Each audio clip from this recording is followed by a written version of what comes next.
దేవానికే స్తోత్రం స్తోత్రం స్తోత్రం స్తోత్రం స్తోత్రం స్తోత్రం స్తోత్రం స్తోత్రం స్తోత్రం యేసయ్యానికే స్తుతి స్తుతి స్తుతి స్తుతి స్తుతి స్తుతి స్తుతి స్తుతి స్తుతి స్తుతి స్తుతి స్తుతి సర్వశక్తిమంతుడైన మా తండ్రి నీకే వందనాలు వందనాలు వందనాలు వందనాలు. ఈ 2024 సంవత్సరంలో అయా ఈ సెప్టెంబర్ మాసం దేవా, ఈ నెల మొత్తం ఈ 9 నెలలు కూడా అయా మీరు ఈ రోజు వరకు కూడా నీ రెక్కల చాటును భద్రపరిచిన దేవా, నీకే స్తోత్రాలు స్తోత్రాలు స్తోత్రాలు స్తోత్రాలు స్తోత్రాలు. మరొక దయాకిరీటమును నెలను మాకు ఇవ్వబోతున్న తండ్రి నీకు స్తోత్రాలు స్తోత్రాలు. నీకే కృతజ్ఞతలు కృతజ్ఞతాస్తుతులు. మా మంచి కాపరి నీకే స్తోత్రం స్తోత్రం స్తోత్రం స్తోత్రం స్తోత్రం స్తోత్రం స్తోత్రం స్తోత్రం. నీవే నా మంచి కాపరివి, నీవే నా మంచి కాపరివి, నీవే నా మంచి కాపరివి, నీవే నా మంచి కాపరివి.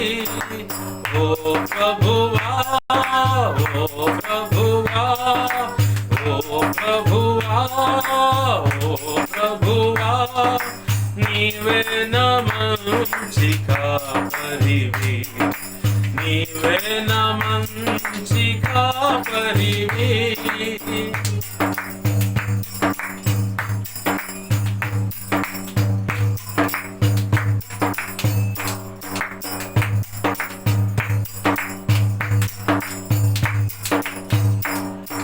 దారి తప్పిన నన్ను నీవు వెదకి వచ్చి రక్షించితివి. దారి తప్పిన నన్ను నీవు వెదకి రక్షించితివి. నిత్య జీవము నిచ్చిన దేవా, నిత్య జీవము నిచ్చిన దేవా, నీవే నా మంచి కాపరివి, నీవే నా మంచి కాపరివి, నీవే నా మంచి కాపరివి, నీవే నా మంచి కాపరివి. ఓ ప్రభువా ఓ ప్రభువా ఓ ప్రభువా ఓ ప్రభువా, నీవే నా మంచి కాపరివి, నీవే నా మంచి కాపరివి.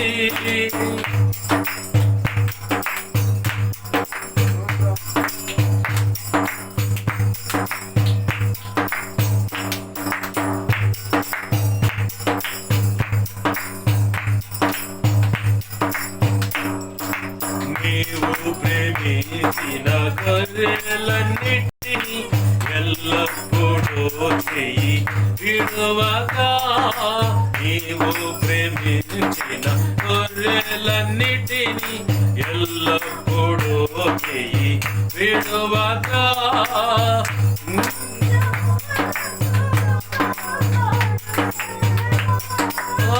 అంతము వరకు కాపాడు దేవా, నీవే నా మంచి కాపరివి, నీవే నా మంచి కాపరివి, నీవే నా మంచి కాపరివి, నీవే నా మంచి కాపరివి. ఓ ప్రభువా ఓ ప్రభువా ఓ ప్రభువా ఓ ప్రభువా, నీవే నా మంచి కాపరివి, నీవే నా మంచి కాపరివి, నీవే నా మంచి కాపరివి, నీవే నా మంచి కాపరివి.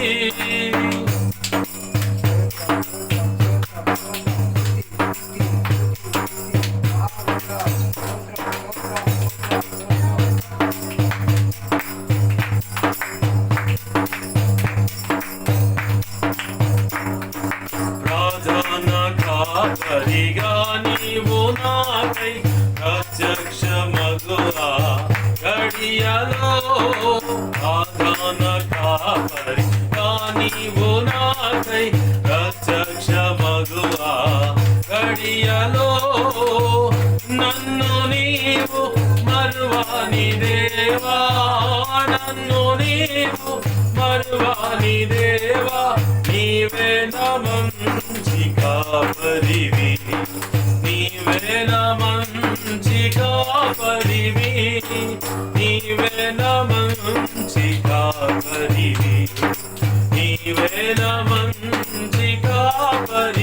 ఓ ప్రభువా, ఓ ప్రభువా, ఓ ప్రభువా, నీవే నా మంచి కాపరివి, నీవే నా మంచి కాపరివి, నీవే నా మంచి కాపరివి, నీవే నా మంచి కాపరివి.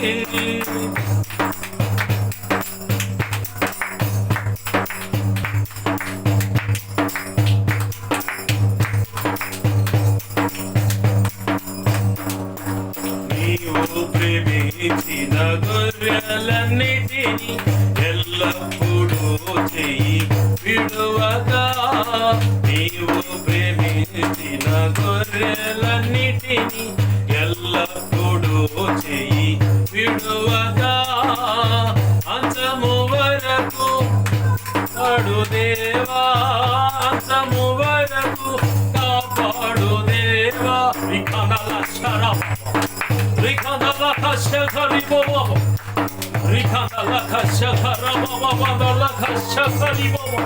నీవే నా మంచి కాపరివి, నీవే నా మంచి కాపరివి, నీవే నా మంచి కాపరివి, నీవే నా మంచి కాపరివి. ఓ ప్రభువా, ఓ ప్రభువా, ఓ ప్రభువా, ఓ ప్రభువా, నీవే నా మంచి కాపరివి, నీవే నా మంచి కాపరివి, నీవే నా మంచి కాపరివి, నీవే నా మంచి కాపరివి. ఆరాధనా స్తుతి ఆరాధనా, ఆరాధనా స్తుతి ఆరాధనా, నీవే కదా, నీవే కదా, ఆరాధనా, ఆరాధనా స్తుతి ఆరాధనా, ఆరాధనా స్తుతి ఆరాధనా, ఆరాధనా స్తుతి ఆరాధనా, ఆరాధనా స్తుతి ఆరాధనా, ఆరాధనా స్తుతి ఆరాధనా, ఆరాధనా స్తుతి ఆరాధనా, ఆరాధనా స్తుతి ఆరాధనా, ఆరాధనా స్తుతి ఆరాధనా. రిఖాదల శరబ, రిఖాదల ఖశకరి బవవదల ఖశక, రిఖాదల ఖశకర బవవదల ఖశకరి, రిఖాదల ఖశకర బవవదల ఖశక, రిఖాదల ఖశకర బవవదల, రిఖాదల ఖశకరి బవవదల ఖశకర. చీకటి అంధకార శక్తుల బంధకాల నుంచి విడుదల కలుగుతుంది. దహించు అగ్నిగా యేసయ్య దిగి వచ్చినాడు. ప్రతి చీకటి అంధకార శక్తులు, చేతబడి క్రియల బంధకాల నుంచి విడుదల యేసు నామములో జరుగుతుంది. రిఖాదల ఖశకర, రిఖాదల ఖశకర బవవదల ఖశకరి, రిఖాదల ఖశకరి బవవద. ఎవరైతే చావు కోరారో వాడైలోనే చావు దొరుకుతుంది. రిఖాదల ఖశకరి బవవద, రిఖాదల ఖశకర బవవదల ఖశకరి. నష్టపోయాను అనుకుంటున్నాను, అప్పుల బంధకాల్లో ఉన్నాను అనుకుంటున్నాను, నన్ను ఆదరించేవాళ్ళు ఎవరు అనుకుంటున్నావు. నేనున్నాను, నీకు తోడై ఉండని దేవుడు చెప్తా ఉన్నాడు. మోషేకు తోడై ఉన్నట్లుగా నేను నీకు తోడై ఉన్నాను. దిగులు పడమాక, భయపడమాక. నీ అప్పులన్నీ చీరిపోతాయి, నీ భార్య రక్షించబడుతుంది, నీ బిడ్డల భవిష్యత్తు ఉన్నతంగా ఉంటుంది. ఆశీర్వాదకరమైన కుటుంబంగా నీ కుటుంబాన్ని మార్చబోతున్నాడు దేవుడు. అనేకులకు దీవెనగా నీవు నీ కుటుంబం ఉండబోతుంది. రిఖాదల శరబ, రిఖాదల ఖశకరి బవవదల ఖశకర, రిఖాదల ఖశకరి బవవదల ఖశకర, రిఖాదల ఖశకరి బవవదల ఖశకర, రిఖాదల ఖశకర బవవదల ఖశకర. ఆరాధనా స్తుతి ఆరాధనా, ఆరాధనా స్తుతి ఆరాధనా, ఆరాధనా స్తుతి ఆరాధనా, ఆరాధనా స్తుతి ఆరాధనా.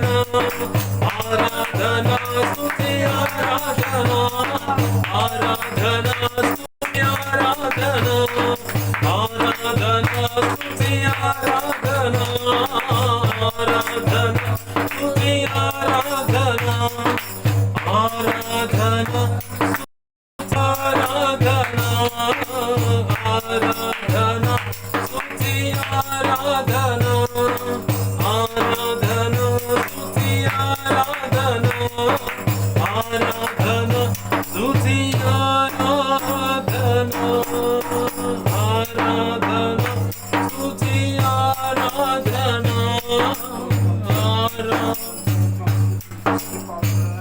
ఆరాధన నీవే కదా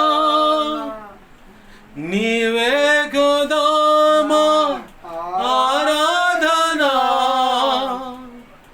ఆరాధన స్తుతి ఆరాధన రిఖందల షరా రిఖందల ఖషఖరి బాబా బలమైన దేవుని యొక్క సన్నిధి ప్రతి ఒక్కరికి పరిశుద్ధాత్మలోను అగ్నిలోను బాప్తిస్మము బలమైన పరిశుద్ధాత్మ అభిషేకము దిగి వచ్చుడగా దేవానికి కృతజ్ఞతాస్తుతులు కృతజ్ఞతాస్తుతులు కృతజ్ఞతాస్తుతులు కృతజ్ఞతాస్తుతులు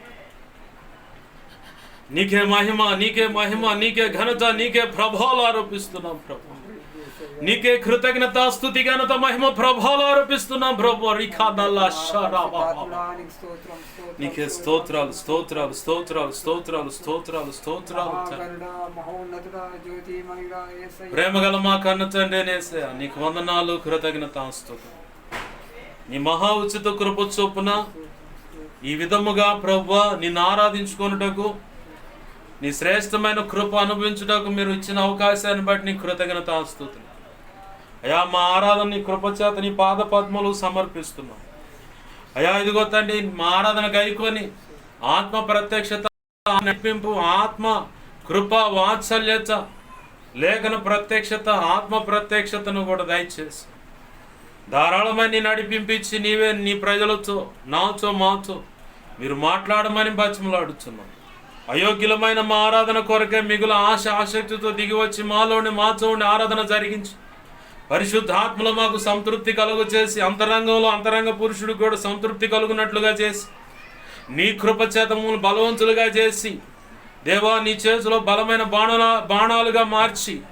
దేవా ఈ దినం ఇలా మమ్మల్ని ఉంచినందుకు కృతజ్ఞతాస్తుతులు నీ సేవలో ముందుకు పోవడానికి కృపనిచ్చినందుకు కావాల్సిన సామర్థ్యం ఇచ్చినందుకు కృతజ్ఞతాస్తుతులు ప్రభు నీ గొప్ప కార్యాలు జరిగించిన మాత్రం మహిమ పొందమని బతిమలాడుచు మా ప్రియుడును మా రక్షకుడైన యేసయ్య ఉన్నతనంత శక్తిగల నామమును అడిగి వేడుకొని ప్రార్థించి సమస్తం పొందుకొని నీ కృపా హస్తాలకు సమస్తమును అప్పజేయవచ్చు ముందున్న దేవ లేఖన ఉపదేశ సంఘ క్రమంలో కూడా మీరు తోడై ఉండి నీవే నాకు మాకు అందరికి బోధించి మనం బలపరచమని బతిమలాడుచు మా ప్రియుడును మా రక్షకుడైన యేసయ్య ఉన్నతనంత శక్తిగల నామమున అడిగి వేడుకొని ప్రార్థించి సమస్తం పొందుకొని నీ కృపా హస్తాలకు సమస్తాన్ని అప్పజెప్పి నిన్ను మహింపరుచుకుంటున్నాం మా తండ్రి ఆమేన్ ఆమేన్. మంచిది కూర్చుందా అండి.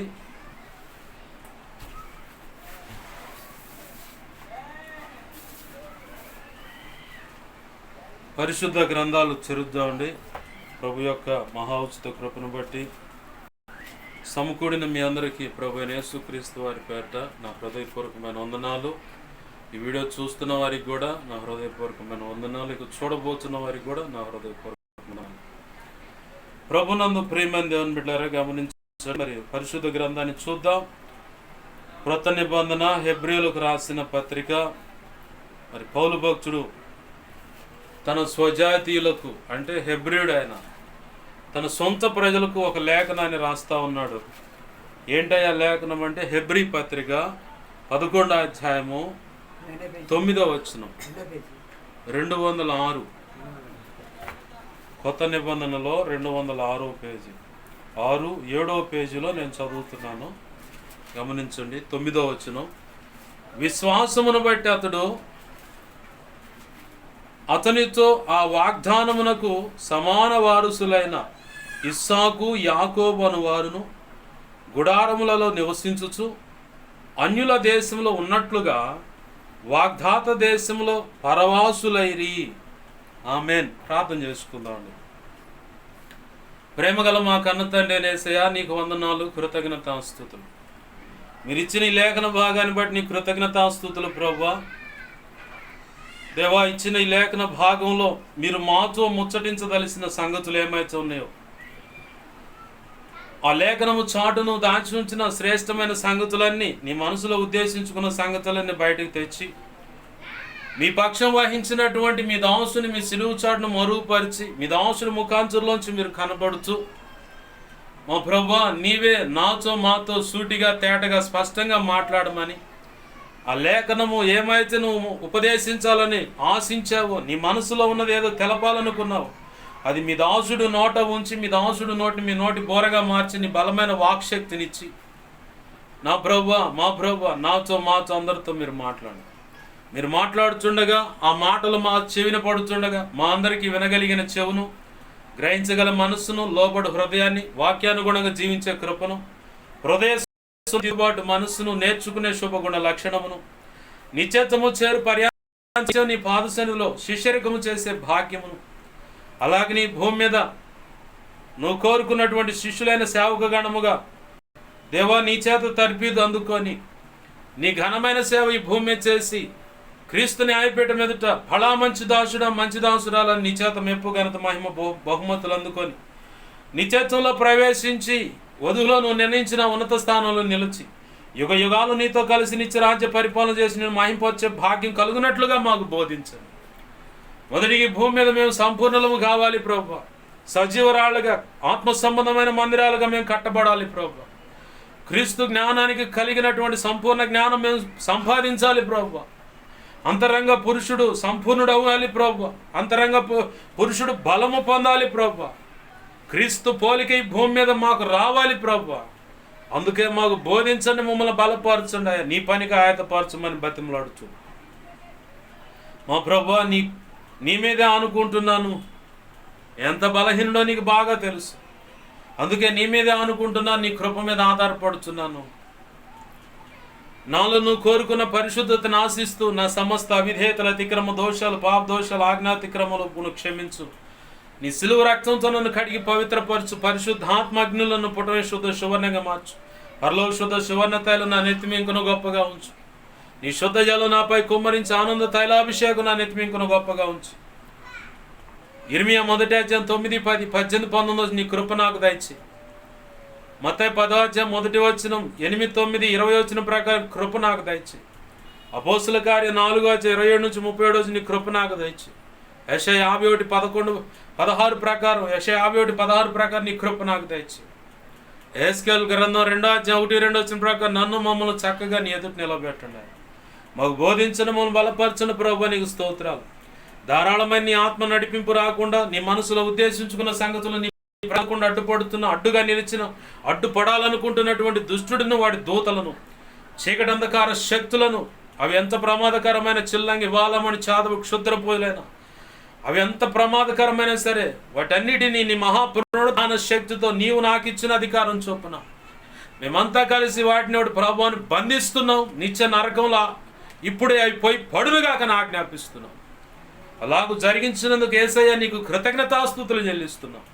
నా ప్రభువా, మా ప్రభువా, ఈ ప్రార్థనలో ఏకీభిస్తున్న ప్రతి అయితే నా చుట్టూరు, మా చుట్టూరు మేమున్న ఈ గృహం, కాలనీ, పట్టణం, రాష్ట్రం, సమస్తం చుట్టూ, అన్ని దేశాల చుట్టూ, సమస్తం చుట్టూ ఎక్కడెక్కడైతే ఈ మాటలు వీక్షిస్తున్నారు, ప్రార్థనలు ఏకీభిస్తున్నారు, నీ చిత్త ప్రకారం సమస్తం అంతటి చుట్టూ కూడా నీ సిలువ రక్తపు కంచెను, రక్షణ ప్రాకారం, అగ్ని ప్రాకారం చుట్టూ కంచె, నీ దేవదూతలు అగ్ని వంటి రథముల సైన్యం చుట్టూ కావలి గుంచు. యెషయా 51, నీ చేతిని దాచిపెట్టు. దేవా, నీ కనుదృష్టి ముఖాన్ని తేజమను వెలుగు సన్నిధి కాంతి జ్ఞాపకం చేయడం సమస్తంపై ప్రకాశింపచ్చి సర్వోన్నతుని శక్తి జ్ఞాపకం సమస్తమును యేసునామములో కమ్మునుగాక. నీ మహిమ తేజస్సు ప్రభావం దహించు ప్రభావం ఇక్కడ నుంచి యేసునామములో నలుదిక్కులకు యేసునామములో ప్రబలిల్లి వెళ్ళునుగాక. జకర్యా గ్రంథం 2వ అధ్యాయం 5వ వచనం ప్రకారం నీవే అగ్ని ప్రాకారమే జ్ఞాపకం చేయడం సమస్తం చుట్టూ నిలిచి ఉందువుగాక. త్రియేక దేవుడుగా సింహాసనాసీనుడైన వాడిగా మాతో నీ ఉందువుగాక. మాకు బోధించి మమ్మల్ని బలపరిచి నీ కృపచేత ఆయత్తపరచమని, నీ ఆత్మకార్యములు జరిగించమని మా ప్రభువును మా రక్షకుడైన యేసయ్య నీ భయము మా దేశాన్ని ఆవరించాలి, ప్రజలను ఆవరించాలి. ఎర్ర సముద్రం పాయలు చేసి ఐగుప్తులో నువ్వు చేసిన సూచక్రియలను విన్నవారు, వాటి సమాచారం తెలుసుకున్నాడు. నీ ప్రజలను బట్టి ప్రభువా నువ్వు చేసిన కార్యమును బట్టి నీకు నీ ప్రజలకు భయపడ్డారు. అలాంటి మునుపటి కార్యాలు ఈనాడు అంతకంటే గొప్పగా రావాలి, అలాగూ జరగాలి వేస్తున్నాము. అందుకే నువ్వు కదలాలి ప్రభువా, నీ గొప్ప కార్యములు జరిగించు, నువ్వు మాత్రం మహిమ పొందమని, ఉపదేశం ద్వారా మాకు బోధించి ముచ్చటించమని, బలపరచమని లేఖనాన్ని బట్టి నీ కృతజ్ఞతాస్తుతులు చెల్లిస్తూ యేసు నామములో ప్రార్థించి మహింపరచుకుంటూ ఉపదేశాన్ని నన్ను మమ్మల్ని నీకు అప్పచెప్పకుండా మా తండ్రి, ఆమేన్. ప్రభునందు సమకూడిన మీ అందరికీ మరొక మారు నా హృదయపూర్వకమైన వందనాలు. ప్రభునందు ప్రియమైన దేవుని బిడ్డలారా, గమనించండి, లేఖన భాగంలో ఒక మాట ఉంది, విశ్వాసమును బట్టి అతనితో ఆ వాగ్దానమునకు సమాన వారసులైన. విశ్వాసమును బట్టి అతడు అంటే ఎవరున్నారు అక్కడ? అసలు ఎవరి గురించి? పౌలు భక్తుడు నూతన నిబంధనలో ఉన్నటువంటి హెబ్రియ సంతానానికి దాన్ని ఎద్దేవా చేస్తున్నాడు. ఎద్దేవా అంటే గుర్తు చేయటం, హెచ్చరిక చేయటం, ఒకసారి మళ్ళీ వాళ్ళ వినికిడిలోకి తీసుకురావటం. ఏమంటున్నాడంటే విశ్వాసమును బట్టి అతడు. ఎవరు అతడు? అసలు ఎవరు ఏంటంటే, ఎక్కడో విగ్రహారాధన చేసుకునేటువంటి ఆ కాలంలో ఉన్నటువంటి దేవీ దేవతల యొక్క బొమ్మలు చేసి అదే జీవనోభృతిగా, అదే జీవనాధారం పనిగా ఆ వ్యాపారం చేసుకుంటూ తన జీవనాన్ని తను కొనసాగిస్తూ ఉన్నాడు. ఆ కొనసాగిస్తున్న ఆ వ్యక్తితో జీవము, ఈ సర్వ మానవాళికి, ఈ సృష్టి యావత్తుగా ఆధారమైనటువంటి ఒకే ఒక దేవుడు, ఇంకా వేరు లేరు. ఆయనే నజరేయుడగు యేసుక్రీస్తు. ఆమేన్, హల్లెలూయా, హల్లెలూయా. ఆయన అబ్రాహాముతో పరిచయం అయ్యాడు. అబ్రాహాముకు పరిచయం చేసుకుంటున్నాడు. ఆయనే పరిచయం చేసుకొని ఆయనతో మాట అంటున్నాడు. అబ్రాహాము ఆశీర్వదింపబడక ముందు పేరు అది. అబ్రాహాము, నీవు నేను చూపించు దేశానికి వెళ్ళు అన్నాడు. నేను చూపించే ప్రాంతానికి వెళ్ళు.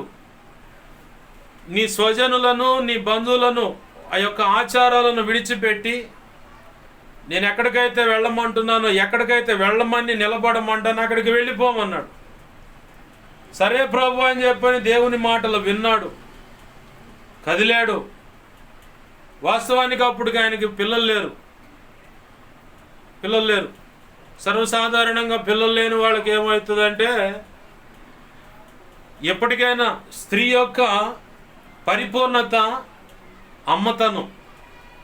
మొట్టమొదటిగా వివాహము, ఆ తర్వాత వివాహ దాంపత్య జీవితంలోకి వచ్చిన తర్వాత ఆ స్త్రీ యొక్క పరిపూర్ణతకు చిహ్నం ఏంటంటే, ఆమె గర్భం దాల్చి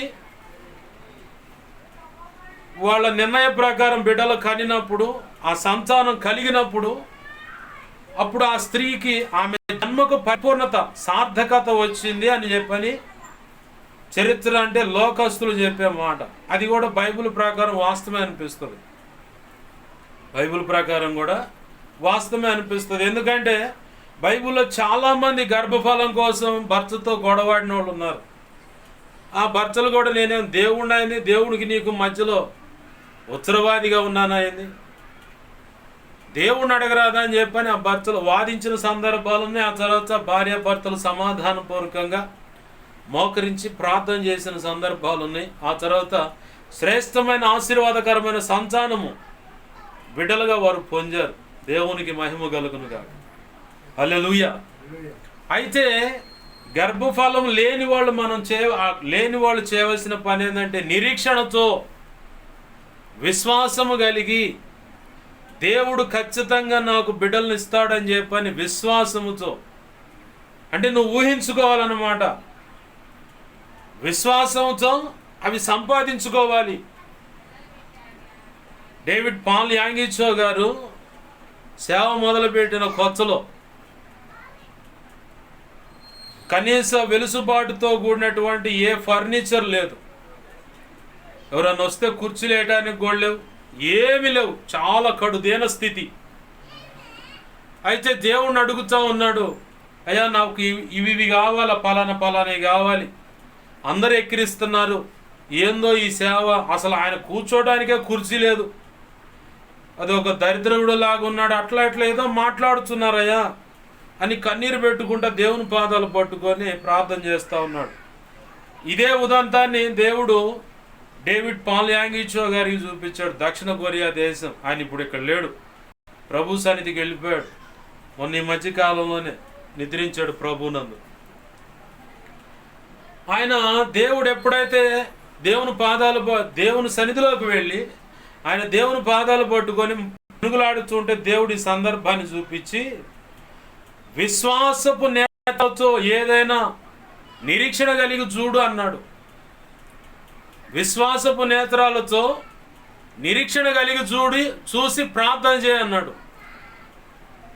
అదెలా ప్రభువా, అదెలా ఏముంది, నువ్వేమేం కావాలని నా ఎదుట అడుగుతున్నావు, పలానా ఇలా ఫర్నిచర్ ఇలా కావాలనుకుంటున్నాను ప్రభువా, అవి దేవుడు ఇచ్చాడు అవి నేను చూస్తున్నానని చెప్పని విశ్వాసపు పలుకు, నోటితో విశ్వాసంతో పలుకు, అలాగే విశ్వాసముతో నిరీక్షణ కలిగి దేవుని వైపు చూస్తూ ప్రార్థనలో పెనుగులాడు, ఖచ్చితంగా అవి నేను ఇస్తాను అన్నాడు. ఇక నెక్స్ట్ ఆయన ఏం చేస్తా ఉన్నాడంటే, సంఘంతో కానీ కనపడ్డ ప్రతి ఒక్కరితో కానీ విశ్వాసమును బట్టి నేను గర్భం దాల్చాను అంటున్నాడు. ప్రతి ఒక్కరు నవ్వుతున్నారు, ఏంది పాష గారు మీరు గర్భం దాల్చడం ఏంటంటే, విశ్వాసమును బట్టి అబ్రహాము శారములో 24 సంవత్సరాల నిరీక్షణ తర్వాత 12 బిడ్డను పొందారు. గుర్తుందా? గుర్తుందయ్య గారు. అలాగనే నా ప్రభు ఎదుట ఏ విషయాలైతే నేను అడిగానో, ఏ విషయాలైతే నేను అడిగానో ఆ విషయాల నిమిత్తమై గర్భం దాల్చాను విశ్వాసము ద్వారా. ఓ సమయం ఉంది, ఖచ్చితంగా ప్రసవించే సమయం ఉంది. ఆ సమయంలో నా కళ్ళెదుట ఖచ్చితంగా నా ప్రభువుని ఏమైతే అడిగానో అవి ఖచ్చితంగా నా కనులార చూస్తాను అన్నాడు. అట్లా సంఘంలో ప్రసంగంలో కనపడ్డ వాళ్ళకు కూడా విశ్వాసపు పలుకుతా ఉన్నాడు. ఆ పలుకు పలికిన దాన్ని బట్టి ఒక రోజు రానే వచ్చింది. ఆ ప్రాంతంలో మంచి సౌండ్ పార్టీ ఆ ప్రాంతాన్ని ఖాళీ చేసి వెళ్ళిపోతున్నారు. వాళ్ళ స్వజనుల కాడికి వెళ్ళిపోతా ఉన్నాడు. వెళ్ళిపోతా ఉంటే ఇక ఎవరికి ఈ ఫర్నిచర్ మొత్తం తీసపోతుంది కాదు, ఎవరికన్నా ఇచ్చిపోతే బాగుండు అని చెప్పాను అనుకున్నాను. ఎవరున్నారు ఏందని చెప్పాను అనుకుంటే, చివరికి ఏదో ఒక చర్చిలో అయినా సరే ఏదైనా అనాలయం లాంటిది ఏదైనా ఉంటే చూద్దాం. అప్పటికి ఆడేం కనపడలా. ఇక చర్చి ఒకటి కనపడ్డది. అయ్యాడు ఒక కడు పేద దైవజనుడు ఉన్నాడు, ఆ దైవజనుడికి ఇచ్చేద్దాము అని పక్కనోళ్ళు సలహా ఇచ్చారు. అవునా, ఎక్కడ ఏనా, పలానా చోట అయ్యా, సరే పనిని బండి బండి అని చెప్పని అక్కడికి పోయి బండి ఆపంగానే ఈయన వీళ్ళెవరు కొత్త వాళ్ళు వచ్చారు, మనకే సరిగా లేదు, వీళ్ళకి ఏర్పాట్లు ఏమైనా చేయాలేమో అని అనుకుంటా ఉన్నాడు. దిగి రాగానే ఇక్కడ డేవిడ్ పాల్ యాంగిచో గారు ఉన్నారంట కదా. ఎవరు ఏందంటే, అయ్యా నేనేనాను, మా అయ్యగారు వేరే ప్రాంతానికి వెళ్ళిపోతా ఉన్నాడు, అయితే వాళ్ళ ఇంట్లో సంబంధించిన ఫర్నిచర్ ఉన్నాయి, అవన్నీ మందిరంలో మీకు అప్పచెప్పి వెళ్ళిపోదా అని చెప్పని మా అయ్యగారు ఒక తీర్మానానికి వచ్చాడు. అందుకే ఈ ట్రక్కులో వేసుకొని వచ్చాము, ఇదయ్యా పరిస్థితి అనగానే ఇక ఆయన కళ్ళ నిండా నీళ్లు తిరుగుతూ ఉన్నాయి.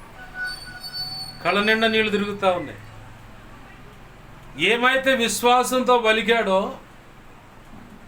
ఆ వస్తువులన్నీ ఒక్కొక్కటి దించుతున్నారు. ఆ దించినప్పుడు ఈయన కళ్ళ నిండా నీళ్లు తీసుకొని దేవుని సన్నిధిలో మోకరి కృతజ్ఞతాస్తుతులు చెల్లిస్తాం. మనం విశ్వాసముతో చూడాలి.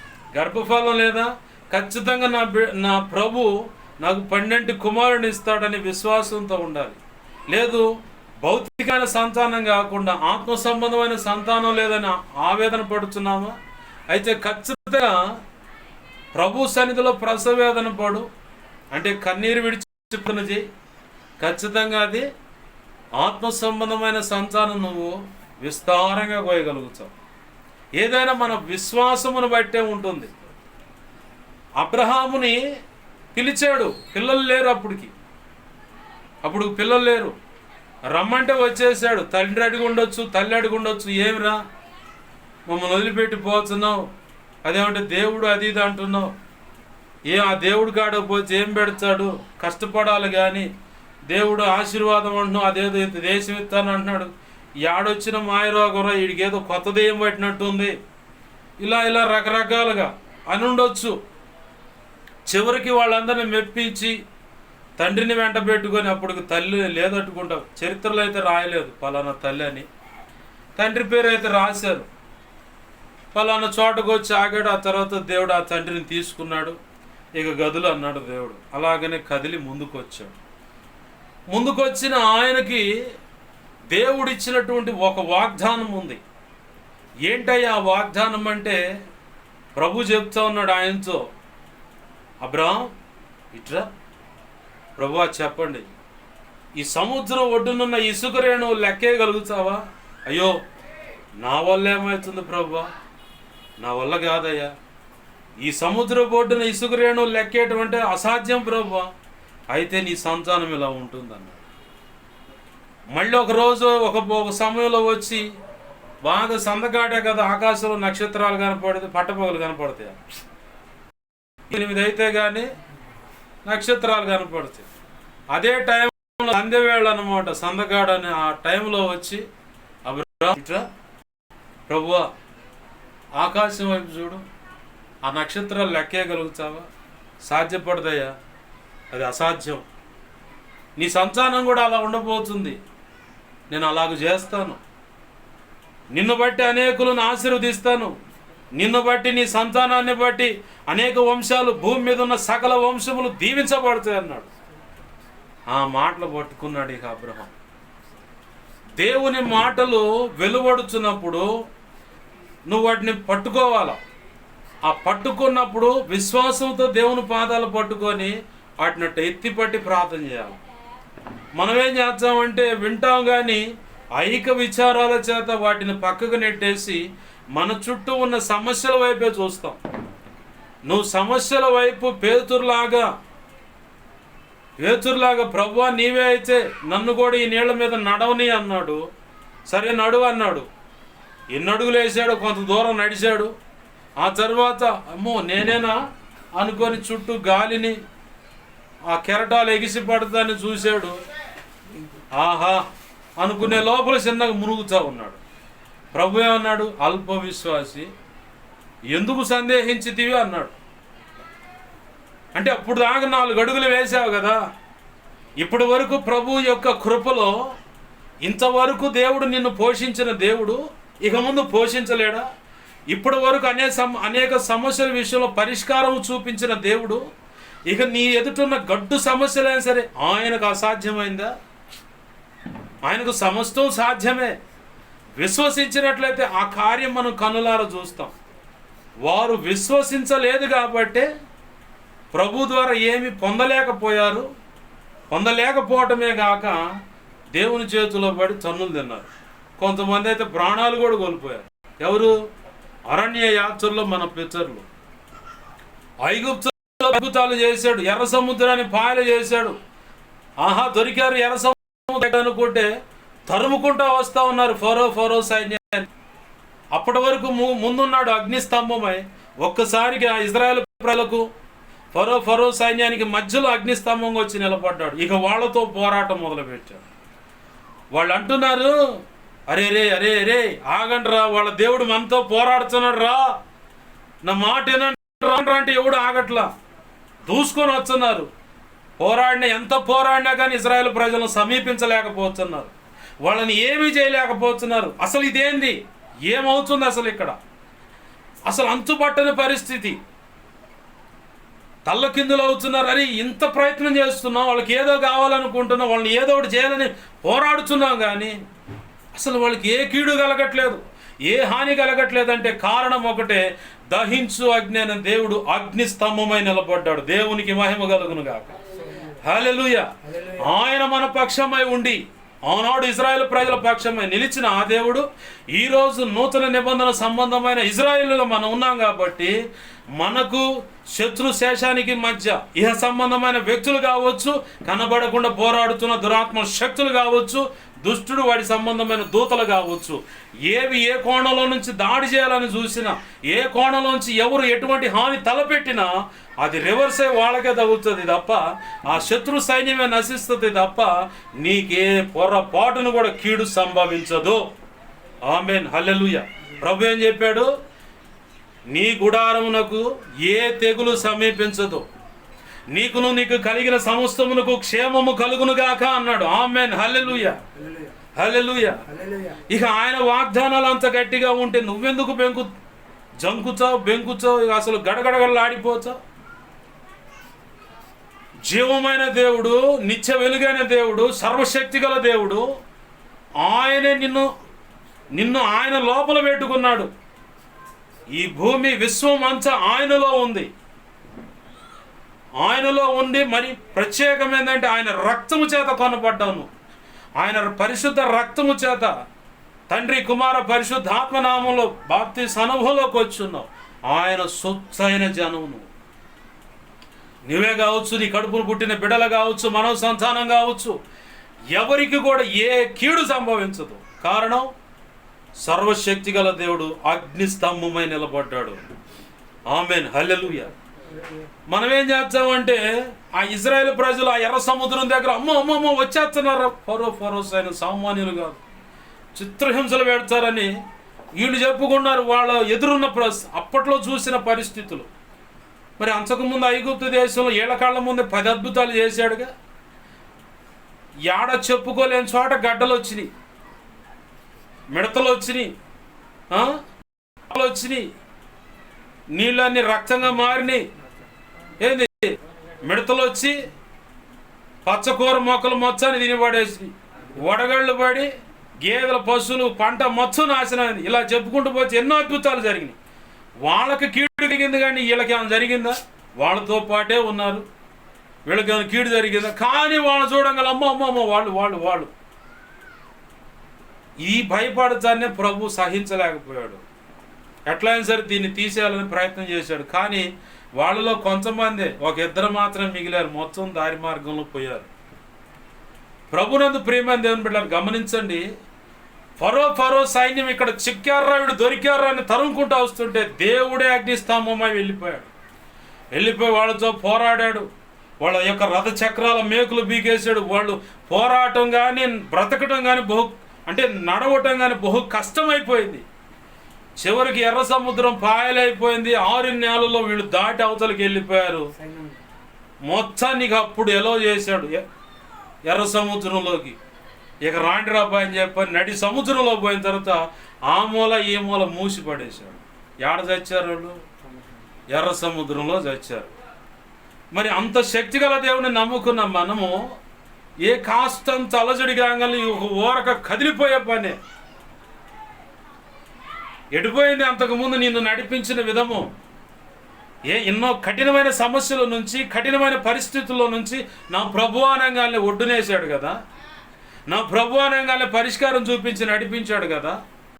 అప్పుడు విశ్వాసం కలిగి అడుగులు వేసిన ఆ పరిస్థితి ఇప్పుడు ఎందుకు లేకుండా పోయిందంటే కారణం ఒకటే, మన ఐక్య విచారాల చేత చుట్టూ ఉన్న సమస్యలను చూసుకుంటున్నాం కానీ ప్రభును చూడలేకపోతున్నాం.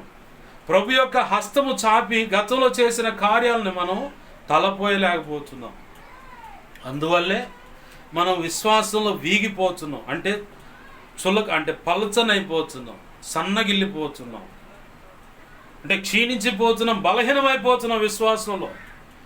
నువ్వు ఎప్పుడైతే గతంలో ఇటువంటి పరిస్థితులు నాకు వచ్చినాయి, ఆ పరిస్థితులనే సాల్వ్ చేసిన దేవుడు, ఆ పరిస్థితులనే పరిష్కరించిన దేవుడు, ఆ పరిస్థితుల్లో నాకు సహాయం చేసిన దేవుడు, ఆ పరిస్థితుల్లోనే నాకు మార్గం చూపించిన దేవుడు, ఇప్పుడున్న కఠినమైన ఈ పరిస్థితుల్లో నేను అనుకుంటా కఠినమైన పరిస్థితి అని.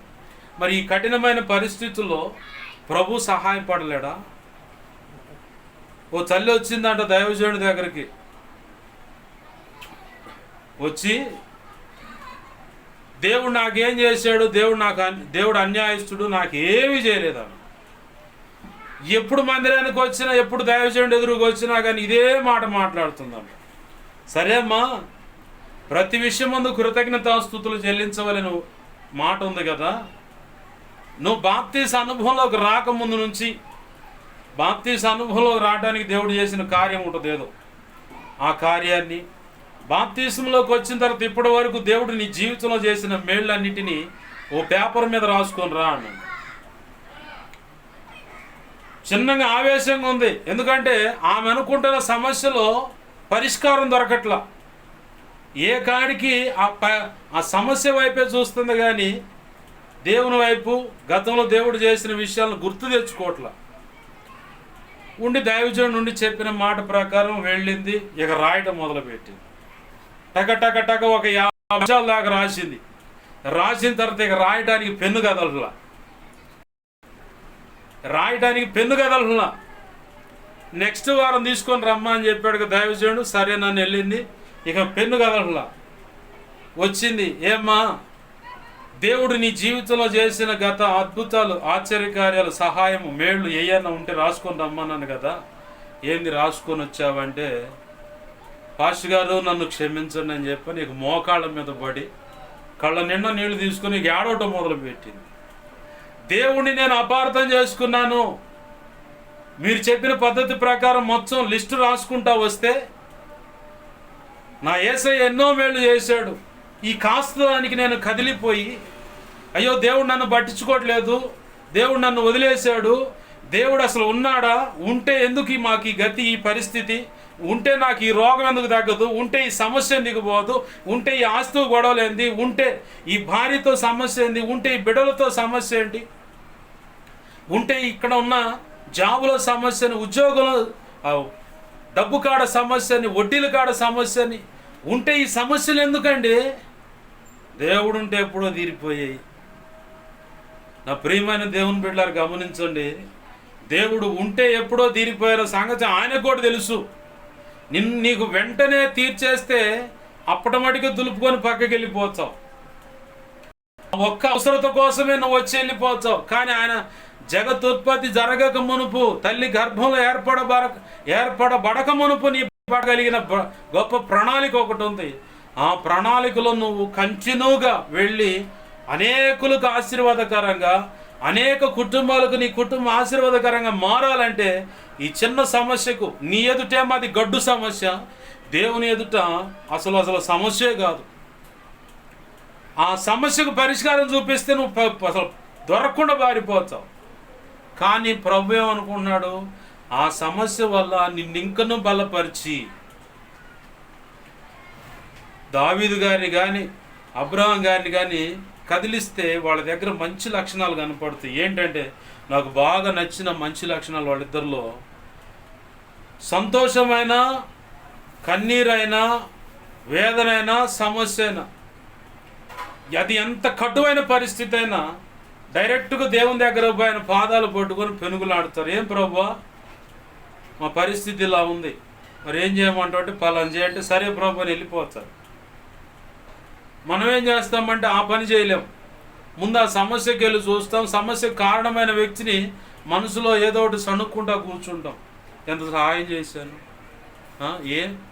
ఒక 4 రోజులు ఆగకూడదు. ఇట్లా మనం మానవ దృష్టితో, మానవ దృక్పథంతో ఆలోచిస్తూ ఉంటాం. కానీ అవతల వ్యక్తి అలాగేం ఆలోచించడు, కటువుగానే మాట్లాడతాడు, కటువుగానే వ్యవహరిస్తాడు. చివరికి చేలిన ఫలితార్థం ఏంటంటే మనము దేవుని కోణంలో చూడకుండా మన కోణంలో చూస్తాం. అందువల్లనే సమస్య అధికంగా కనపడుతుంది. ఈ భక్తుల జీవితాల్లో వాళ్ళు మానవిక కోణంలో చూడాల, మనిషి ఏ దృష్టితో చూస్తాడో ఆ దృష్టితో చూడాల. మరి ఏ దృష్టితో చూశారు పాస్టర్ గారు అంటే, వాళ్ళు చూసిందల్లా ఇది మా వల్ల అయితే కాదు, కానీ నా యేసయ్య వల్ల మాత్రం ఖచ్చితంగా పరిష్కారం దొరుకుద్దని పరిష్కారం దొరికే మార్గం దగ్గరికి వెళ్ళారు. ఏడయ్య మార్గం అంటే కరుణాపీఠాన్ని సమీపించారు.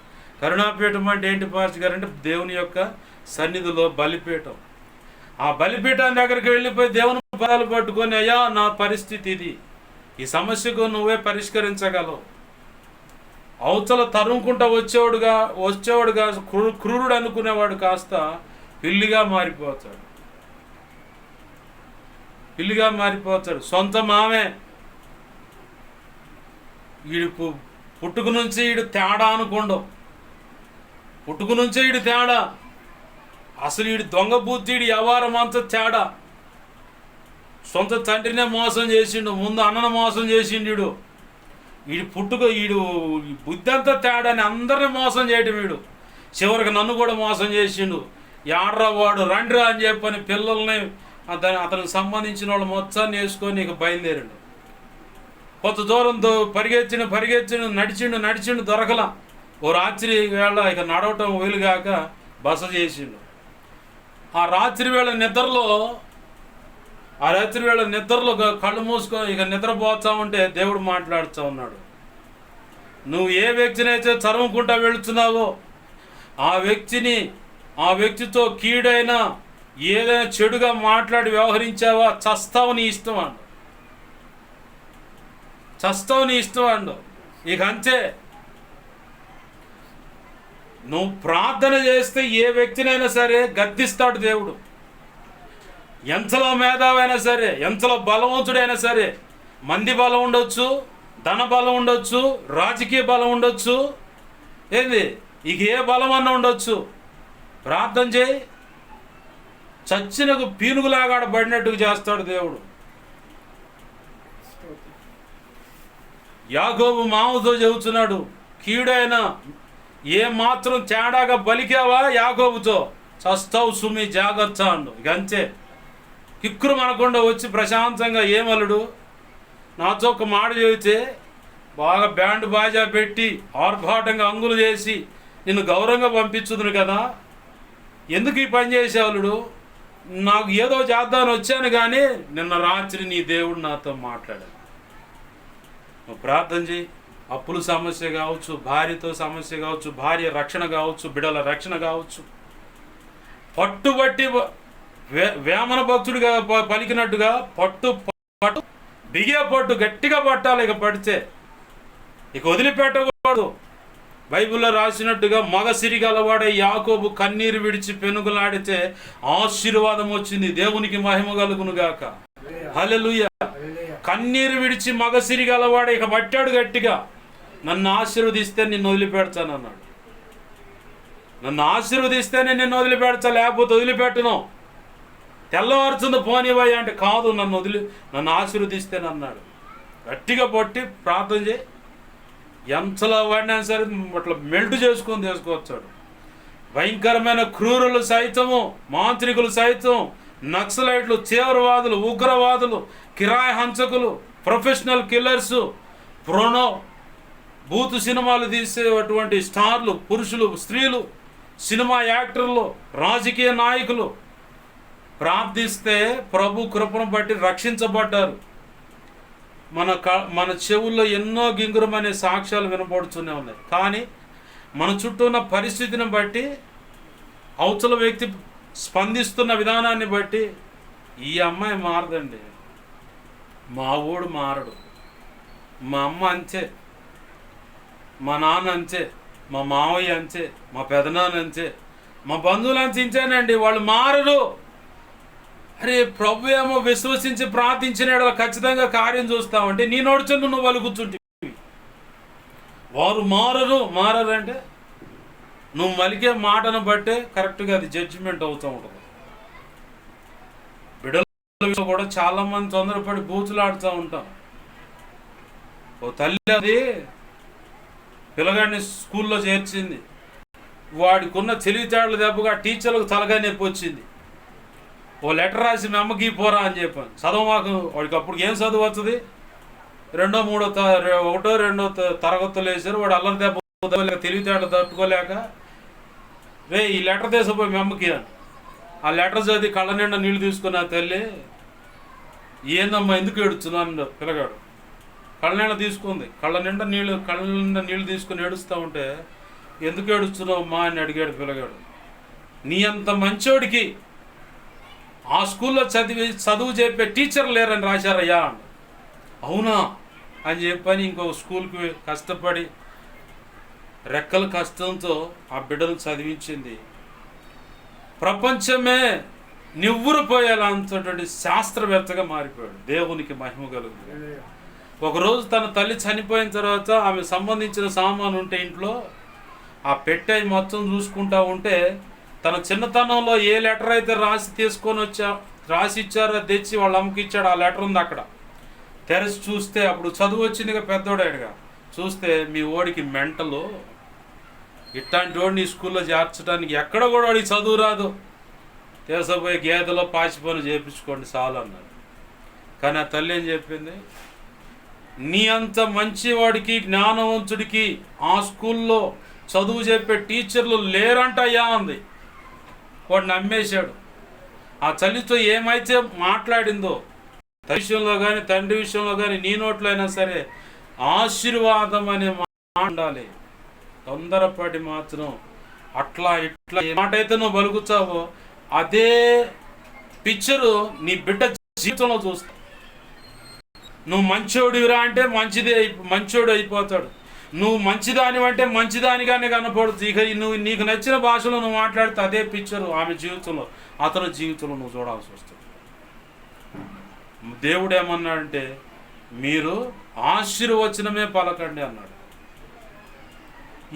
ఈ మాటను ఆధారం చేసుకొని చాలామంది మేధావులు ఆశీర్వచనమే మీ దేవుడు పలకమన్నాడుగా, మీరు ఎందుకు అట్లా చెప్పిస్తున్నారు, అట్ట బంధిస్తే ఎట్ట బంధిస్తా అని చెప్పని వాగుతాడు. వాగుడు గారు వాడికి ముఖం పగిలేస్తాడు, సమాధానం చెప్పాల, వదిలిపెట్టకూడదు. ఆశీర్వచనం పలకమన్నాడు. నువ్వు కీడు చేస్తా ఉంటే పొరుగువాడికి కీడు చేస్తా అంటే ఊరుకోమని చెప్పాల, ఊరుకోమని చెప్పాల. నీకేదన్నా కీడు చేస్తా ఉంటే సహించు, ప్రార్థించు, వారిని దీవించు అన్నాడు. పక్కవాడికి జరిగితే చూస్తా ఉండమండ, పట్టా 4 ఈటమే, వెనక ముందు చూడకుండా. ప్రభునందు ప్రియమైన దేవుని బిడ్డ గమనించండి, నీ నోటిలో ఆశీర్వచనం ఉంటుంది. ఏ మాట పలకాలంటే నీ బిడ్డల విషయంలో అయినా, మనవ సంతానమైనా, లేదు భార్య విషయంలో అయినా, భర్త విషయంలో అయినా మంచిగా ఆశీర్వాద సంబంధమైన మాట నువ్వు పలకాల. చాలామంది నా ఎదుట ఆధ్యాత్మిక జీవితంలో దిగజారిపోయిన వాళ్ళు నాకు కనపడ్డారు. చాలామంది వాళ్ళని చూడగానే కొంతమంది మేము కరెక్ట్ అనుకున్న వాళ్ళు రకరకాల మాటలు మాట్లాడారు. వాళ్ళు అట్ట తేడా అదిదని. జాగ్రత్తగా మాట్లాడి తేడా మాట్లాడితే మాత్రం వాళ్ళు 1% పనిష్మెంట్ అయితే మీకు 2% పనిష్మెంట్ ఇస్తాడు, బలహీనపరుస్తాడు. జాగ్రత్త. నేనైతే ఒకే కోణం చూస్తాను. ఆ మధ్యకాలంలో ఒక అన్నయ్య కలిశాడు. అన్న పాష్ గారు, వందనాలు పాష్ గారు అన్న. పాష్ గారు అన్న మాకు నువ్వు పద్దాగల అండు. ఏ అన్న, నేను పాష్ గారిని కదా, నాకు ప్రభు చెప్పిన మాట చొప్పునే నిన్ను చూస్తున్నాను, వేరే దృష్టితో నేను చూడను. ప్రభు చెప్పిన ఆ దృష్టితో నిన్ను చూస్తున్నాను. ఆ దృష్టితో చూస్తున్నప్పుడు నువ్వు బలహీనపడవచ్చు. బలహీనపడినోడు ఎవడు లేడు. దిద్దుబాటు చేసుకొని నిలబడమన్నాడు. బలహీనపడ్డా ఓకే, ఆడే సతికల పడడం వల్ల ఇదిలిచ్చుకోవాలా. గొర్రెను చూడు, నీళ్ళల్లో బలంతంగా పడేస్తే ప్రాణం పోయినంత పని ఇది దానికి. నేను గొర్రెలు కాసాను, అట్నే నీళ్ళలో వేసాను కాబట్టి చెబుతున్నా. ప్రాణం పోయేంత పని అయితే దానికి. అమాంతంగా ఒడ్డుల మీద పడుద్ది. గొర్రె పొట్టేలైనా గొర్రెనా. మళ్ళీ మేక అయితే ప్రశాంతంగా ఉంటుంది. కానీ ఇక ఏమి లేదు, అమాంతంగా వెళ్ళిపోయి ఒడ్డు మీద పడి ఒంటి మీద నీళ్లు లేవు అనుకున్న దాకా ఇదిలిచ్చుద్ది ఒళ్ళంతా. అట్ట నువ్వు ఇదిలిచ్చుకోవాలి. ప్రభు దృష్టిలో నువ్వు ఒక గొర్రెగా ఉన్నావు కాబట్టి ఏదన్నా కాస్తంత ఏదో బలహీనపడని మనిషి ఎవడు లేడు. దిద్దుబాటు చేసుకుంటే దేవుడు సంతోషిస్తాడు. ప్రభునందు ప్రేమ దేవుడు గమనించండి, ప్రభు దిద్దుబాటుకి ఇష్టపడతాడు. పడిపోయాను ఇక నేను, నా బతికి గించే, నా పరిస్థితి గించే, నన్ను లేపాడు ఎవడు లేపుతాడు? లేవడానికి శక్తి ఉందిగా. అసలు అవయవం ఏదన్నా ఇరిగిపోయి పక్కన పడి ఉంటే అప్పుడు ఇంకొకటి కావాలా సహాయం. లేవడానికి అవకాశం ఉంది, లేచి నిలబడతావు. నిలబడ్డప్పుడు చెప్పాలా, ప్రభువా కాలు జారి పడ్డానంటే సరే, అది నీ సొంత ప్రమేయం అయితే నీ చేసిన పరిస్థితిని బట్టి అక్కడ న్యాయమైన దేవుడు కాబట్టి, న్యాయవంతుడు, ఆయన సింహాసనానికి నీతి న్యాయాలు ఆధారమై ఉన్నాయి కాబట్టి ఖచ్చితంగా ఆయన నీవు బలహీన కోణాన్ని బట్టి చూసి పొరపాటు అపవాది వల్ల జరిగిందా, నీ స్వయంకృత అపరాధమా, అది కూడా లేఖనాలు ఎరిగి తప్పు చేసావా, లేదు లేఖనాలు కొద్ది గొప్ప గ్రహింపు లేక చేసావా, ఇట్లా కూడా చూస్తాడు మన ద్వారా జరిగిన పొరపాటు. ఆ పొరపాటును బట్టే దేవుడు మనల్ని శిక్షించటమా, క్షమించటమా, దీవించటమా, ఆశీర్వదించటమా, సరిచేసి నడిపించటమా జరుగుతుంది. ఈ అవగాహన లేనప్పుడు ఏమవుతుందంటే ప్రతి ఒక్కళ్ళు వాళ్ళు అట్టయ్యారు, వీళ్ళు ఇట్టయ్యారు, మేము హట్టయ్యాం, ఇవన్నీ అనుకుంటూ ఉంటారు. నేను చెప్పనా, బలహీనపడిన పురుషుడు ఎవడు లేడు, స్త్రీ ఎవరు లేరు, ప్రతి ఒక్కరు బలహీనపడ్డా వాళ్ళే. ఆ బలహీనపడ్డ సమయంలో కూడా శ్రేష్టమైన పాఠాన్ని నీకు నేర్పి నిలబెట్టి అనేకులను బలపరచడానికి, ఆ సందర్భంలో పడిపోయిన వాళ్ళు ఎవరినో రానున్న దినాలు నీ దగ్గర తెస్తాడు. ఒకప్పుడు నేను ఇట్నే బుద్ధిగడ్డి తిని ఈ పొరపాటు చేశా, పడ్డా, పొరపాటును బట్టి దేవుడు ఒకవేళ ఒక దెబ్బ కొట్టాడంటే దెబ్బ కొట్టాడని చెబుతా, లేదు అపవాది వల్ల జరిగింది కాబట్టి నేను క్షమిస్తున్నాను, నిన్ను పరిశుద్ధపరిచాను, నీలో నాకే దోషం కనపడచలేదు, పైకి లే అని చెప్పని లేపి నిలబెట్టి ముందుకు తీసుకెళ్తాడు. లేఖన పరిజ్ఞానం ఎరిగిన దాన్ని బట్టి, అపవాది ప్రేరణ బట్టి జరిగిందా, లేఖనాల గ్రహింపు కలిగి పూర్తి గ్రహింపు కలిగిన వాడికి మాత్రం చోలు లెగిసిపోద్ది. ఆ గ్రహింపు అవగాహన లేని వాళ్ళకి, కొద్దిగా గొప్ప అవగాహన లేని వాళ్ళకి మాత్రం క్షమాపణ అనేది కొంచెం షరతులు వర్తిస్తాయి. ఏంది, బలహీనపడ్డప్పుడు దేవుని పాదాలు పట్టుకుని లేవాలి, లేవకుండా ఆడ కూర్చుంటే మాత్రం ఆడే సతికిలు పడతాడు. నోటి మాట చాలా జాగ్రత్త. ప్రభునందు ప్రియమైన దేవుని బిడ్డ గమనించండి, విశ్వాసమును బట్టి వాళ్ళు పలికారు, విశ్వాసమును బట్టి వారు చూశారు. ఆ విశ్వాసమును బట్టి అబ్రహాము దేవుని యందు విశ్వాసమును బట్టి ముందుకు అడిగేశాడు. దేనికంటే దేవుడు వాగ్దానం ఇచ్చాడు, ఆ వాగ్దానాన్ని ఎలాగైనా స్వతంత్రించుకోవాలి నేను. ఎన్నో కష్టాలు, ఎన్నో నిందలు, ఎన్నో అవమానాలు కూడా అనుభవించాడు అబ్రహాము. బలహీన పడిపోయి నా వల్ల కాదులేని కుదేలైపోయిన పరిస్థితులు కూడా ఉన్నాయి అబ్రహాం జీవితంలో. మనమేదో పోయి దిగజారిపోయాను అనుకుంటాం, కానీ భక్తుల జీవితాలు గమనిస్తే వాళ్ళు కృంగినప్పుడల్లా ప్రభు వచ్చి వాళ్ళ పక్కన నిలబడి బలపరిచి ముందుకు నడిపించిన సందర్భాలు ఉన్నాయి. మనల్ని కూడా అలానే ట్రీట్ చేస్తాడు. నా జీవితంలో ఎన్నో చెప్పగలను, నేను ఎన్నో సాక్ష్యాలు అలా చెప్పగలను. నా జీవితంలో ఎన్నోసార్లు కృంగిపోయిన పరిస్థితుల్లో ప్రభు తోడై ఉండి ఎందుకు దిగులు పడుతున్నావు, నేను ఉన్నాను కదా నీకు తోడుగా.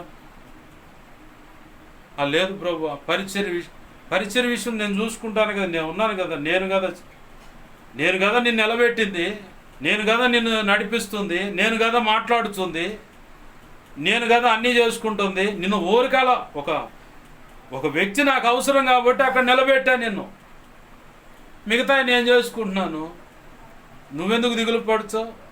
నేనున్న అన్నిటికీ చాలిన దేవుడను. ఆమేన్, హల్లెలూయా. అన్నిటికీ చాలిన దేవుడను నేను ఉన్నాను కదా, ఎందుకు భయపడుచావు?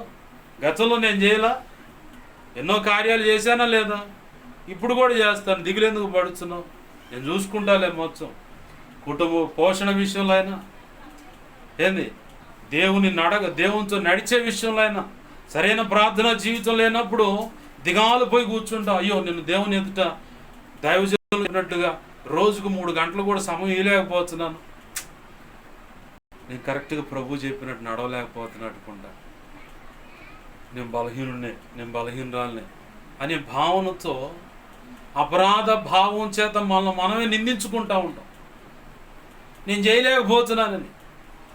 కానీ దాన్ని కూడా దేవుడు చూస్తాడు. దాన్ని కూడా దేవుడు చూస్తూ నీలో ఉన్నటువంటి దైవ భక్తి విషయంలో కలిగిన ఆసక్తిని బట్టి, నీకు కలిగిన ఆసక్తిని బట్టి, అయ్యో నేను చేయలేకపోతున్నాను అంత ప్రార్థన, అంత విజ్ఞాపన చేయలేకపోతున్నాను, దేవుడు చెప్పినట్టుగా దైవజనులు వాక్య రూపాన్ని చెప్పబడిన దాని రీతిగా వాక్యం చదవలేకపోతున్నాను, ఏకాంత ప్రార్థన చేసుకోలేకపోతున్నాను, అందరూ చేసుకుంటున్నారు, నేను ఇంకా బలహీన పడిపోతున్నాను, వెనకే ఉంటున్నట్టు అనిపిస్తుంది, నేను ఇంకా దేవుడు అనుకున్నంత మెట్టులోకి రాలేదట్టుకుంటా, ఉపవాస ప్రార్థన చేయలేకపోతున్నాను, పనులను బట్టి ఉన్న అప్పులను బట్టి, చుట్టూ ఉన్న పరిస్థితులను బట్టి, ఆరోగ్యం సహకరించక, అయ్యో ప్రభు ఆశించినట్లుగా నేను ముందుగా వెళ్ళలేకపోని చెప్పి మనలో మనం తపన పడుతూ ఉంటుంది. ఈ తపనను కూడా దృష్టించి నువ్వు కాస్తంత ప్రార్థన చేస్తే దాన్ని మిగతా కోటకు దేవుడు సరి చేస్తాడు. దేవునికి మేము కలుగు. హల్లెలూయా. మిగతా కోట నువ్వేం లేదు, అసలు ప్రార్థన చేయబుద్ధి కావట్లేదా, ప్రభు నాకు ప్రార్థన చేయబుద్ధి కావట్లేదని చెప్పు. అదే ప్రార్థన. ప్రభు నాకు ఇలా విసుగుగా ఉంది ప్రభు చెప్తా. నేను చాలాసార్లు చెప్పుకుంటా యేసయ్యకి, అయ్యా నాకు నేను చేసిన ప్రార్థన నాకే నచ్చట్లా, దయతో క్షమించి నేను ప్రార్థన చేసుకోలేకపోతున్నాను, నువ్వే చూసుకో ప్రభు అని చెప్పి ప్రార్థన చేసుకుని మిగతా విషయాలన్నీ నీకు అప్పచెబుతున్నానని ప్రార్థన చేసుకున్న రోజులు ఎన్నో రోజులు. కానీ ఆయన మహా ఉచిత కృపను బట్టి బలపరిచి ఇలా నిలబెట్టుకుంటూ ఆయన నడిపించుకుంటూ వెళుతూ ఉన్నాడు. సేవ అంటే సామాన్య విషయం కాదు. దేవునితో నడవటం అంటే సేవ కంటే ఖచ్చితంగా ప్రార్థన, వాక్య ధ్యానం కలిగి ఉండాలి. ఎన్నో రోజులు నా జీవితంలో దేవునితో సరైన రీతిగా గడపని రోజులు ఉన్నాయి. వాక్యం చదవని రోజులు ఉన్నాయి. కానీ ఆ సందర్భంలో విసుగుతో నేను చేసిన ప్రార్థన నాకే నచ్చలేదని చెప్పిన రోజులు కూడా ఉన్నాయి. కానీ నా హృదయంలో దేవుని ఎడల, ఆయన సేవ ఎడల, ఆయనతో నేను గడపాలని, ఏకాంతం గడపాలన్న ఆతృత, దాన్ని బట్టి ఆయన లెక్కగట్టుకొని నన్ను అంగీకరిస్తూనే ముందుకు వస్తూ ఉన్నాడు. నీకు కూడా ఒకవేళ నీ జీవితంలో కూడా ఇటువంటి పరిస్థితి ఉంటే భయపడాల్సిన పని లేదు, దిగులు పడాల్సిన పని లేదు. ఆయన కృప ఉంది నీకు తోడుగా. ఆమేన్. హల్లెలూయా. ఆయన కృప నీకు తోడుగా ఉంది, భయపడాల్సిన పని లేదు. ఆ కృప లేకపోతే నువ్వు కృంగిపోవాలా. ఆయన కనికరము, వాత్సల్యత, ఆప్యాయత నీకు లేకపోతే నువ్వు కృంగిపోవాలి. అసలు దేవుడే నా భయంకరమైన జీవితాన్ని బట్టి దేవుడే నాతో చెప్పాడా, ఇక లేదు నిన్ను వదిలేశాను అన్నాడంట. అప్పుడు దిగులు పడాలి. అప్పుడు దిగులు పడాలి. ఆ మాట నీ చెవిని పడ్డా చాలదు కూడా నువ్వు పెనుగులాడటానికి అవకాశం ఉంది. దేవుని పాదాలు పట్టుకుని దేవుడు ఇక వదిలేశాడు అన్నప్పుడు కూడా ఆయన అంటాడు ఇర్మియా ద్వారా తన ప్రజలతో ఇర్మియా ద్వారా చెబుతా ఉన్నాడు. ముందు ఇర్మియాకు చెప్పాడు ఒక మాట, వాళ్ళ కోసం ప్రార్థన చేయమాకు, నేను వినను అన్నాడు. ఆ మాట అన్నాడు ఊరకుండొచ్చుగా. అట్టుండకుండా కొన్ని రోజులు లేదా కొన్ని నెలలు, కొన్ని సంవత్సరాలు గడిచిన తర్వాత మళ్ళీ ఇర్మియా దగ్గరకు వచ్చి అంటాడు ఆయన, వాళ్ళ పూర్ణ హృదయంతో, పూర్ణ బలముతో, పూర్ణ వివేకంతో నా వైపు తిరిగి నన్ను నా పాదాలు పట్టుకొని క్షమించమని అడగమని చెప్పు. ఖచ్చితంగా నేను క్షమిస్తాను, ఖచ్చితంగా నేను క్షమిస్తాను. వాళ్ళు నా స్వకీయ సాంపాద్యం, నా సొత్తు, నా ప్రజలు. వాళ్ళు చూస్తా నరకానికి ఆడప్పచెబుతాను. నేను నా రక్తాన్ని విలువగా పెట్టి వాళ్ళని కొనుక్కున్నాను. నా ప్రజలు వాళ్ళు, నా బిడ్డలు వాళ్ళు. నేను ఎలా వదిలిపెడతాను? పొరపాటు చేసినా సరే ఇవాళ మనము భయంకరమైన జీవితాలు గడుపుతున్నా, క్షమించబడుతున్నామంటే కారణం అదే. ఎందరో జీవితాలు బాప్తిస్మాలు పొంది భయంకరమైన జీవితాలు నేను చూస్తూ ఉంటాను. నాకొక్కటే ఆలోచన ఉంటుంది, ప్రభు యొక్క ఉగ్రత ఎప్పుడు వచ్చి పడుతుందో తెలియదు. అయ్యో వారిని క్షమించు ప్రభు అని ప్రార్థన చేస్తా. ఎలాగైనా సరే నువ్వు వారిని నీ కౌగిట్లోకి తీసుకొచ్చుకో ప్రభు. నీ ఉగ్రత చవి చూస్తే నిత్య నరకమే అయ్యా, ఇంకా రెండోది లేదు మార్గం. వాళ్ళు క్షమించు ప్రభు అని ప్రార్థన చేసుకుంటూ ఉంటాం. చూసిన ప్రతిసారి ఎలా అయినా నువ్వు తెచ్చుకోగలవు ప్రభు, నువ్వు వాళ్ళని మార్చయ్యా, వాళ్ళని పట్టుకురా ప్రభు అని చెప్పాను. ఎందుకు? ఆయన సొత్తైన ప్రజలు వాళ్ళు. అలాగ బ్రతుకుతున్న దాన్ని బట్టి అన్యులు ప్రశ్నిస్తూ ఉంటారు, ఏంది మీ దేవుడు ఇట్నేనా చెప్పింది మీకని. రకరకాల హేళన చేస్తూ ఉంటారు. హల్లెలూయా బ్యాచ్ వీళ్ళంతా. ఏంది? ఎవడెంత హేళన చేసుకున్నా, ఎవరు ఎన్ని రకాల నిందించినా సరే కృంగిపోవాల్సిన పని లేదు. సొంత వాళ్ళే తీసుకుపోయి గోతులో పడేశారు. అయిపోయింది వీడి చరిత్ర ఇంతటితో అయిపోయింది అనుకొని. అంతటితో అయిపోయిందా? మళ్ళీ అమ్మండి ఇంకొకటి లేవలేకుండా పెడలమని ఒక దెబ్బ పడ్డది. ఏందా దెబ్బ? ఇస్మాయిల్ వస్తుంటే ఇంత వెండిగానే అమ్మేశారు. అంతటితో అయిపోయిందా? అయ్యో 2 దెబ్బలు తగిలినాయే అని చెప్పని మానసికంగా కృంగిపోతూ ఉన్నాడు. మళ్ళీ మార్కెట్లో పెట్టారు, బానిసలను కొనుక్కొని పోయేటువంటి సంతలో పెట్టారు. అక్కడ ఒకడు వచ్చి కొనుక్కొని పోయాడు. అయ్యో అని చెప్పని ఇంకో మూడో దెబ్బ తగిలింది, ఇంకొంచెం కృంగిపోతున్నాడు. ఆ తర్వాత అక్కడ ఐగుప్తుకు తీసుకువెళ్ళారు, బానిసత్వ పనులు చేపించారు, ఇనుప సంఖ్యలు నొప్పించనేవి అని చెప్పని లేఖనం సాక్ష్యం ఇస్తుంది. ఇనుప సంఖ్యలు నొప్పించాయంట. అక్కడ బానిసత్వం ఎట్టుంటది? లేవమంటే లేవాలా, కూర్చోమంటే కూర్చోవాలా, తిని పెడితే తినాలా, లేదంటే పస్తులు పండుకోవాలి మంచులు దాగి. ఇదొక రకమైన ఇంకొక మానసికమైన ఒత్తిడి. ఈ ఒత్తిళ్ళని తట్టుకుంటూ చిన్నగా లెగుస్తున్నాడు, బాగా లైన్లోకి వస్తున్నాడు అనుకోగానే ఒక పెద్ద బండేసింది. ఈడే నన్ను జరపడానికి వచ్చాడని. ఊయమ్మో, అప్పుడు అనుకొని ఉండొచ్చు యేసు, ప్రభువా నేనే పాపం చేయలేదయ్యా నీకు తెలుసు, నేనే పాపం చేయలేదయ్యా నీకు తెలుసు. కానీ అయినోళ్లే తీసుకెళ్ళి గుంతలో పడేశారు. ఈడు ఇట్ట కాదు, ఇట్ట కూడా ఉండటానికి లేదని చెప్పని ఇష్మాయిల్కి వెండికి అమ్మేశారు. అక్కడ కూడా తీసుకుపోతే బానిసలను సంతలో పెట్టి అమ్మేశారు. ఆ నుంచి ఇక్కడికి వచ్చే బానిస పస్తులు, కన్నీళ్ళు, మంచినీళ్ళు తాగుతారు, వాళ్ళ ఇళ్లలో పాచిపోయి వెట్టి చాకరీ చేస్తారు. ఇది ఒక రకమైన ఒత్తిడి. చివరికి ఏమేమో పెద్ద బండేసింది, అయ్యో మళ్ళీ చెరసాలకు పోయాడు. అలా దెబ్బ మీద దెబ్బ తగులుతుంటే యోసేపు కృంగిపోయిన దేవుని పాదాలు పట్టుకోవడం మాత్రం మానలేదు. దేవునికి మహిమ కలుగును. 13 సంవత్సరాలు భయంకరమైన వేదన అనుమతింపబడింది. ఆ వేదనలో అతను పరీక్షించబడ్డాడు. ఆ వేదన దెబ్బ మీద దెబ్బ పడ్డది. కానీ యోసేపు కృంగిపోయిన దేవుని పాదాలు పట్టుకొని, ఏమయ్యా ఎట్లా ఉన్నాను నేను, ఏంది ఈ పరిస్థితి, నాకేమో 2 కళలు చూపించావు, ఆ కళలు నెరవేర్చి అని చెప్పని మా అన్నలే కదా, మా నాన్నే కదా, మా అమ్మే కదా అని చెబితే వాళ్ళు కాస్త నా మీద రివర్స్ అయ్యారు. అదును దొరికింది చేశారు. ఏందయ్యా యేసయ్యా ఇదే నువ్వు ఇచ్చే జీతం అని చెప్పని అడగల. మౌనంగా కన్నీళ్ళు పెట్టుకుంటా ఆయన పాదాలు పట్టుకొని పెనుగులాడాడు. కాబట్టి 13 సంవత్సరాల తర్వాత చెరబంధకాల నుంచి బయటపడి ఆ దేశానికే ప్రధానమంత్రి. హల్లెలూయా.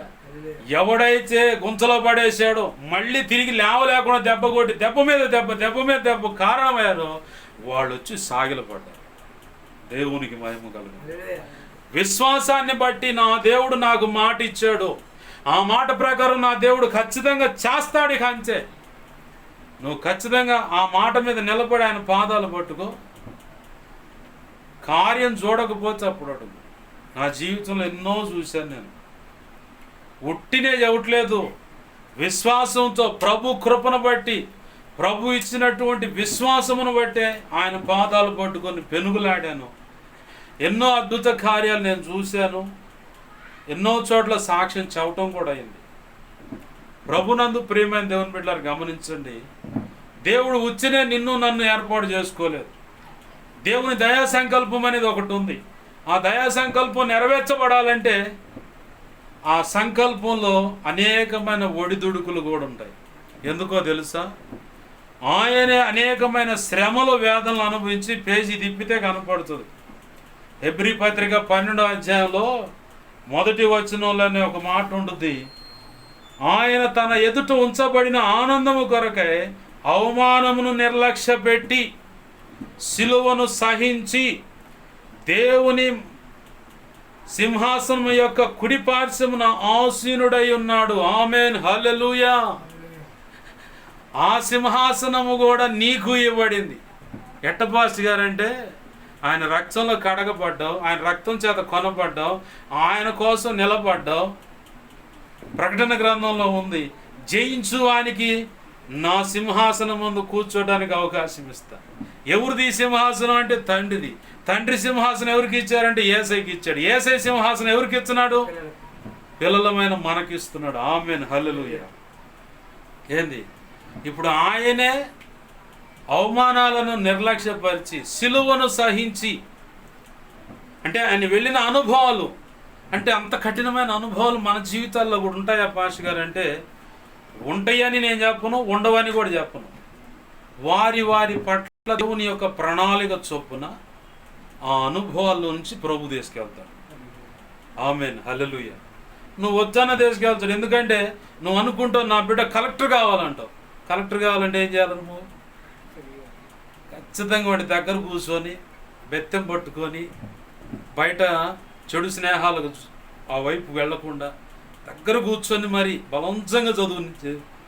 ఓ టయానికి ఖచ్చితంగా నువ్వు ఊహించుకున్న ఆ పిక్చరు కలెక్టర్గా నా బిడ్డ కలెక్టర్ అయ్యాడని చెప్పి చూస్తావు. ఓ డాక్టర్ అవ్వాలనుకుంటావు, ఒక ఇంజనీర్ కావాలంటావు, ఒక గవర్నమెంట్ ఎంప్లాయీ కావాలనుకుంటావు, ఒక శాస్త్రవేత్త కావాలి. ఎంతో కష్టపడాల్సి ఉంటుంది. నీ మనసులోనే నీ బిడ్డల విషయంలో ఒక పిక్చర్ ఉంటే, నీ మనసులోనే నీ బిడ్డల విషయంలో ఒక పిక్చర్ ఉంటే, మరి